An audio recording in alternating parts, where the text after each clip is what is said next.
Okay, this is the Appliqué helper, and this is like my most favorite tool. It has so many uses. Aside from the fact that it has a straight edge on it, I want to show you how to use this other little edge, which is really cute. And it's not too pronounced, so you can use this in sashing ideas as well as for borders.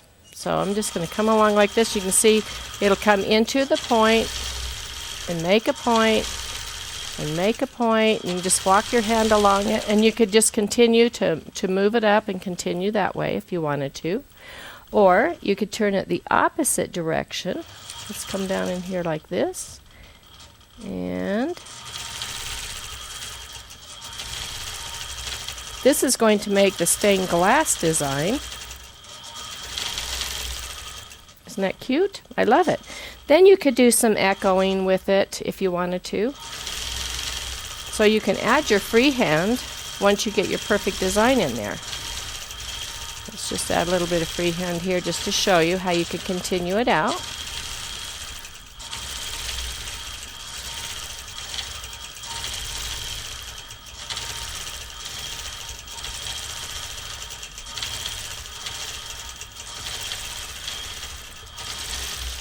Okay, so that's stained glass. So now let's come over and we'll do another one. This time we'll do it with pumpkin seed.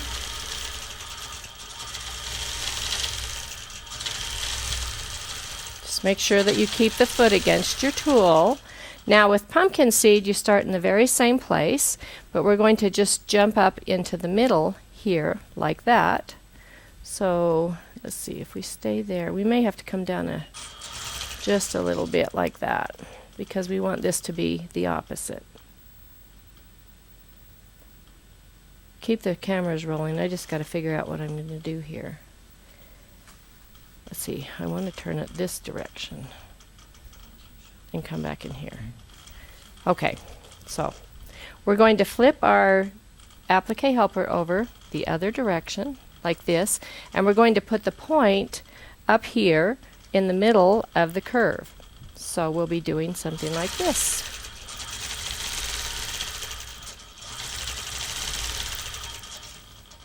Slide it down if we need to, no problem. And so we have what we call pumpkin seed. Now you could get it even closer together if you wanted to, but again you could come in here and you can decorate. Let's just add a little teardrop in between each one of those.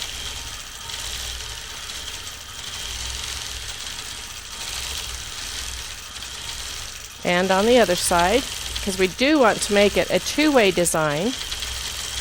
If it was in a sashing, we wouldn't want it to just be a one-way design. There we go. Another cute little sashing idea. You can also just use it and continue to move it up. So I'm just holding it flat as I come up. And then I'll just move it up.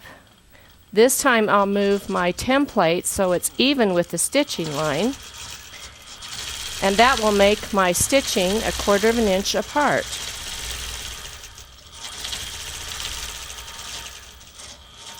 Move it up 1/4 of an inch so that that's even with my stitching line that I just stitched.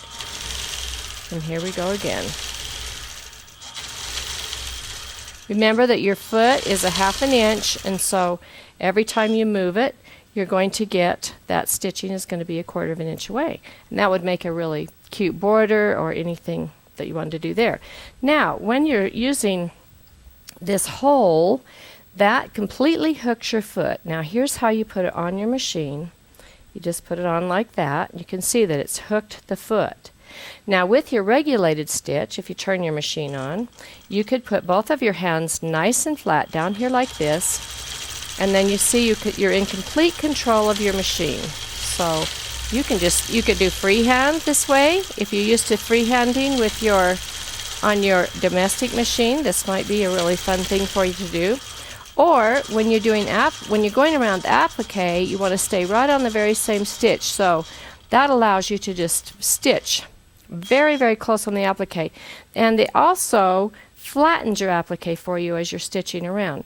Now, if you prefer to keep one hand still on the machine, then I turn the applique helper just slightly like that, and see this thumb just fits in one of those curves.